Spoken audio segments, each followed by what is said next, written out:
Envy. It can be like poison to a friendship. But there are things that you can do to avoid damaging your personal relationships when envy starts to creep in.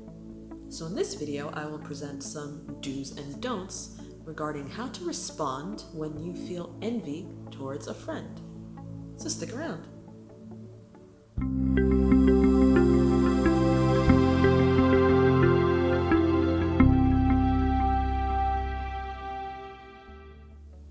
Hi, I'm Leslie and I am a life coach based here in Brisbane, Australia. Now, I want to clarify that in this video I am talking about envy and not jealousy, because these words are often used interchangeably, and there may be times when you feel both emotions at once because there's a lot of overlap here, but they do have different meanings. Jealousy, to put it simply, is the fear that you may be replaced or that you may lose something or someone that you have to someone else. Envy is that uncomfortable feeling you get when someone else has something you want. That may be a thing, or it could be an experience. And when you feel those first pangs of envy towards a friend, you may have an automatic reaction that you're not even conscious of. And if you're not careful, that reaction may lead to the gradual or immediate destruction of that friendship, and potentially of your own self-worth. So let's start with the do's and don'ts then. When you feel envious towards a friend, do own it. Sit with the feeling for a bit. Recognize it as valid. Invite it into the room, sit it down, and stare it right in the face. Because that's really the only way you can start to get a clear picture of what is feeding that feeling.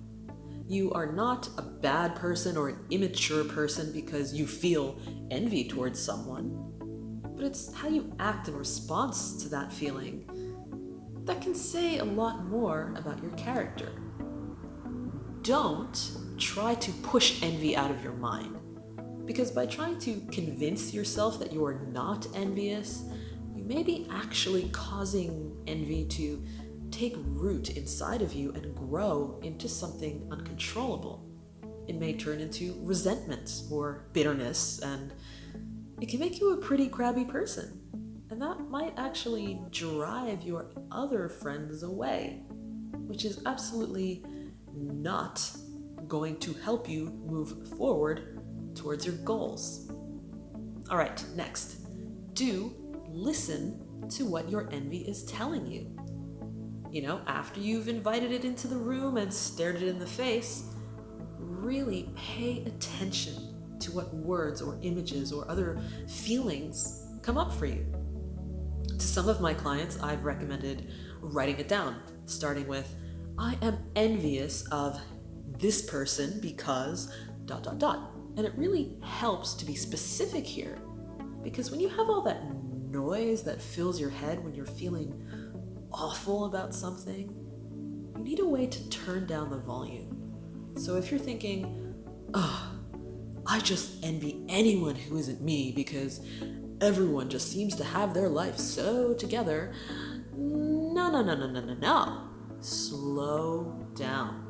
Try to focus on one person at a time if you can, instead of the big, overwhelming blob of the world's population, because one thing that can do is help you avoid distracting yourself from the real issues you're dealing with.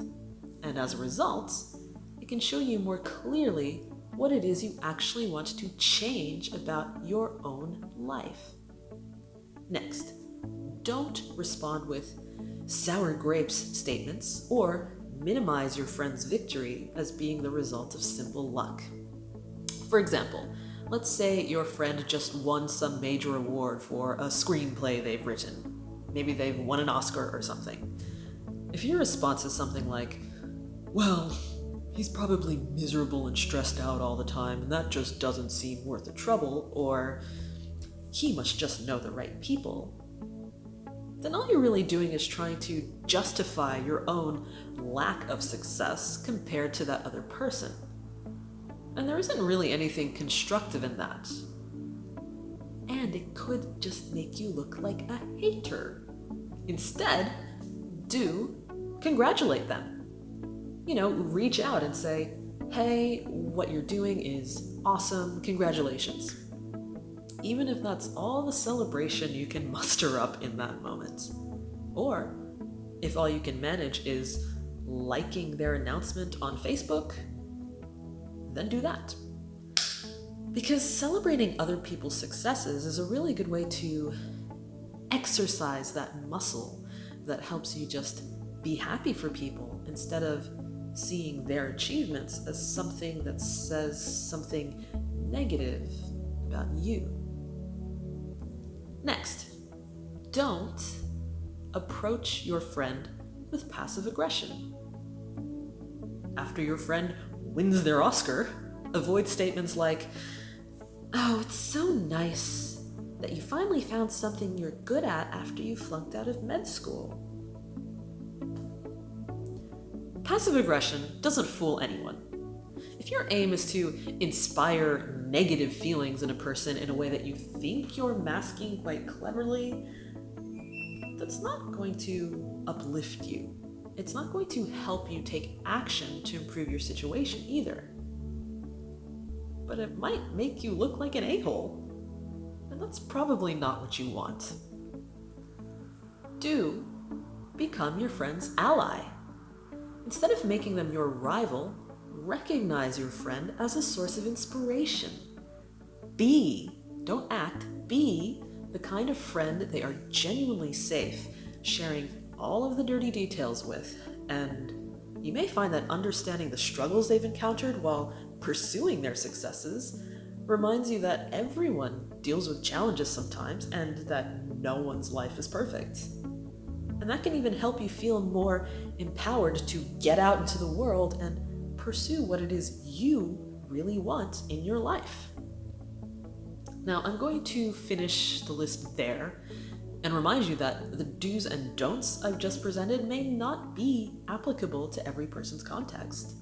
And this list of actions is just a starting point. So if envy is something that you really struggle with, and that's causing tension somewhere in your life or your relationships, then working with someone one-on-one about your personal situation is going to help you overcome these issues much more efficiently.